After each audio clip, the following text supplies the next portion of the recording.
کشمیر کی خوبصورتی کو دیکھ کر مغل بادشاہ جہانگیر نے کہا تھا، اگر دھرتی پر سورگ کہیں ہے تو یہی ہے، یہی ہے، یہی ہے۔ سچ ہے، برف کی سفید چادریں، کھلے پھولوں سے مہکتی گھاٹیاں، کل کل بہتے جھرنے ہر کسی کا من موہ لیتے ہیں۔ انہی وادیوں میں بسا ہے ایک شہر بارہمولہ، جہاں ایک ایسا نوجوان رہتا تھا جس نے اپنی بہادری اور چترائی سے پورے کشمیر کو محفوظ کیا۔ لیکن افسوس، کشمیر کے باہر دنیا میں اسے بہت کم لوگ جانتے ہیں۔ اس نوجوان کا نام تھا محمد مقبول شیروانی۔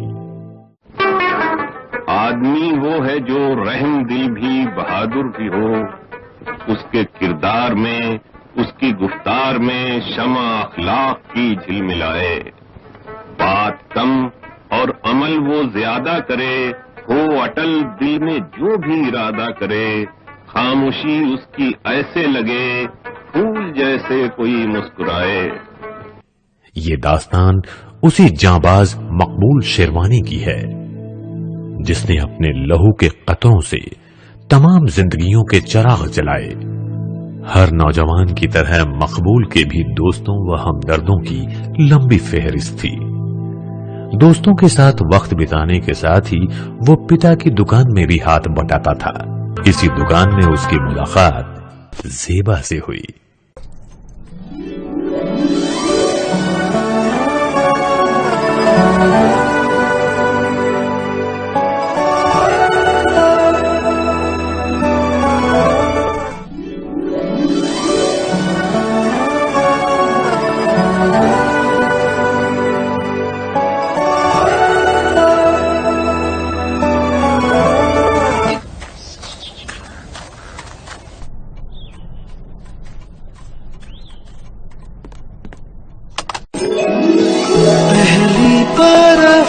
کی طرح تو دل پہ گر رہی ہے، یہ دل پہ گھر رہا ہے، میری دنیا بدل رہی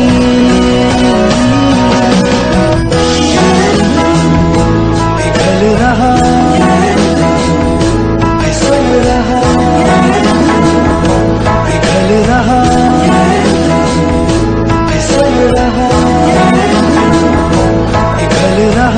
محبت کے چرچے عام ہوئے تو گھر والوں نے نکاح طے کر دیا۔ شیخ عبداللہ کی نیشنل کانفرنس پارٹی کی بارہمولہ یونٹ کا لیڈر ہونے کے ناطے مقبول پر سوشل اور سیاسی ذمہ داریاں بھی تھیں۔ پارٹی میں اس کے خاص سہیوگی تھے بیدی، عائشہ، جرنلسٹ صوفیہ۔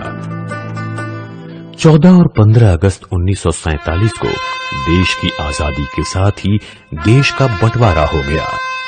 بھارت اور پاکستان دو ملک بن گئے۔ ریاستوں اور اجواڑوں کے ادھیکار ختم کر کے ان کا سرکار میں ولے کر لیا گیا، مگر کشمیر کے راجا ہری سنگھ اس میں شامل نہیں ہوئے۔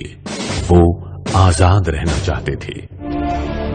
محمد علی جناح نے کشمیر کے لیے 2 نیشنز تھیوری کا سمادھان دیا، لیکن نیشنل کانفرنس کے ذریعے جمہوریت کی پیروی کرنے والے شیخ عبداللہ نے 2 نیشنز تھیوری کو نکارتے ہوئے کہا، جب تک میری رگوں میں خون کی ایک بوند بھی باقی ہے، میں 2 نیشنز تھیوری کو ماننے کو تیار نہیں ہوں۔ مقبول شیروانی نے بھی اپنی یونٹ کے ذریعے بارہمولہ میں جناح کی زوردار خلافت کی۔ نیا کشمیر زندہ باد کا نعرہ دیتے ہوئے اس نے کہا، مذہب ہندو ہو یا مسلم، سکھ ہو یا عیسائی، ہم سب ایک ہیں۔ کشمیر پر قبضہ کرنے والوں کو میں آگاہ کرتا ہوں کہ اپنی ماتری بھومی کے لیے ہم مر مٹنے کو تیار ہیں۔ آغاز وہ کریں گے لیکن انجام ہم دیں گے۔ کشمیر کے الجھے ہوئے بھوشیہ پر مشورہ کرنے کے لیے شیخ عبداللہ جناح سے ملاقات کرنے پاکستان گئے، لیکن جناح نے ان سے ملنے سے انکار کرتے ہوئے کہا، مجھے اس آدمی سے ملنے کی کوئی غرض نہیں، کشمیر میری جیب میں ہے۔ شیخ عبداللہ مایوس ہو کر کشمیر واپس لوٹے۔ کشمیر پر بل پوروک قبضہ کرنے کی جناح کی نیت صاف ظاہر ہو گئی۔ کشمیر کی سیاسی اتھل پتھل کے چلتے بارامولہ کے راجنیتک ماحول میں سرگرمی آ گئی۔ ایسے میں مقبول نے کچھ سوچ کر زیبا کے ساتھ اپنے نکاح کی تاریخ آگے بڑھوا دی۔ یہ دل رو رہا، یہ دل کھو رہا، یہ دل رو رہا، یہ دل۔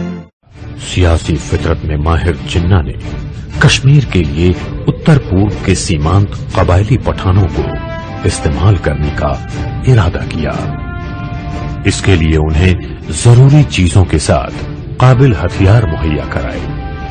جناح کے اشارے پر پٹھانوں نے 22 اکتوبر 1947 کو کشمیر پر حملہ بول دیا اور نشانہ بنایا بارامولہ کو۔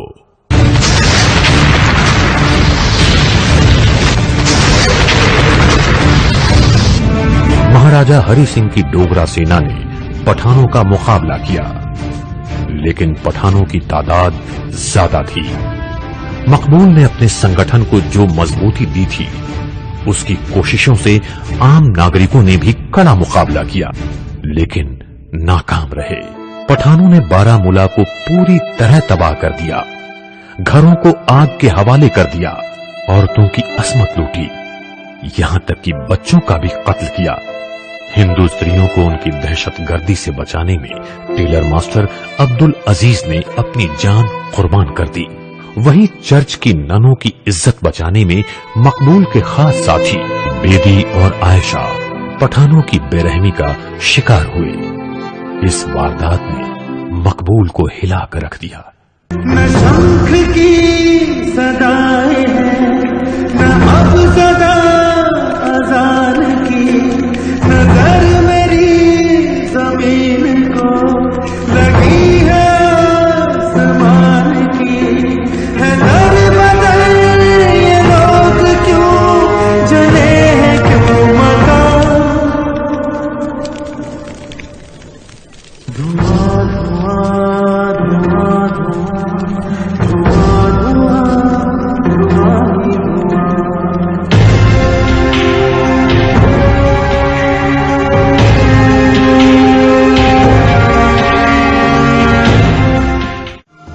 بارامولہ کو برباد کرنے کے بعد پٹھانوں نے شری نگر کی اور کوچ کیا۔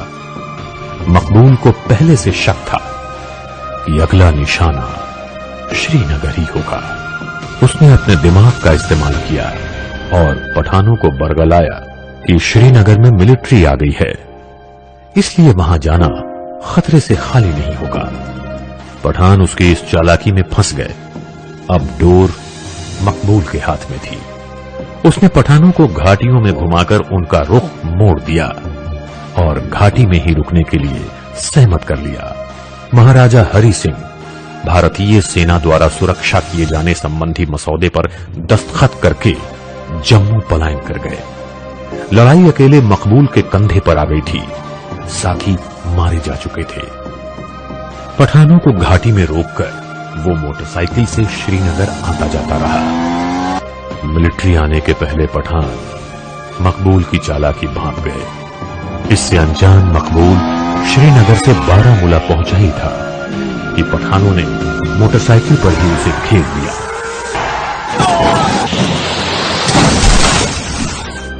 لال چوک پر مقبول کے سینے پر انگنت گولیاں داغی گئیں۔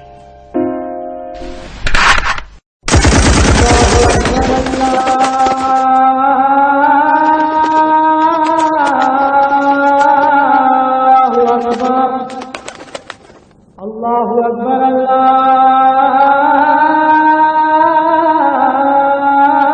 اللہ اکبر۔ أن لا إله إلا الله أشهد أن لا إله إلا الله. پٹھان اب تک خود کو گمراہ سمجھ کر شری نگر پہنچ گئے، لیکن وہاں ان کا مقابلہ ہندوستانی فوج سے ہوا تو حیران رہ گئے. فوج نے پٹھانوں کا دم توڑ دیا، لیکن بارہمولہ آئے تو کشمیر کے محافظ کا بے جان شریر لٹکا ہوا پایا. جانباز مقبول شیروانی کی داستان ختم ہو گئی تھی.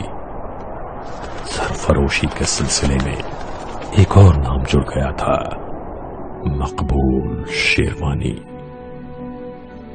راشٹرپتا مہاتما گاندھی، پنڈت جواہر لال نہرو، راجہ ہری سنگھ اور شیخ عبداللہ نے اسے شردھانجلی دی، جس کے قربانی کی وجہ سے بارہمولہ میں ترنگا لہرایا گیا. لیکن مقبول شیروانی نام کا یہ ستارہ ڈوبا نہیں، وہ آج بھی آکاش کے کسی کونے میں چمکتا ہوا لوگوں کے دلوں کو روشن کر رہا ہے. یہ بات ہواؤں کو بتائے رکھنا، روشنی ہوگی چراغوں کو جلائے رکھنا. لہو دے کر جس کی حفاظت ہم نے کی، ایسے کشمیر کو سدا دل میں بسائے رکھنا.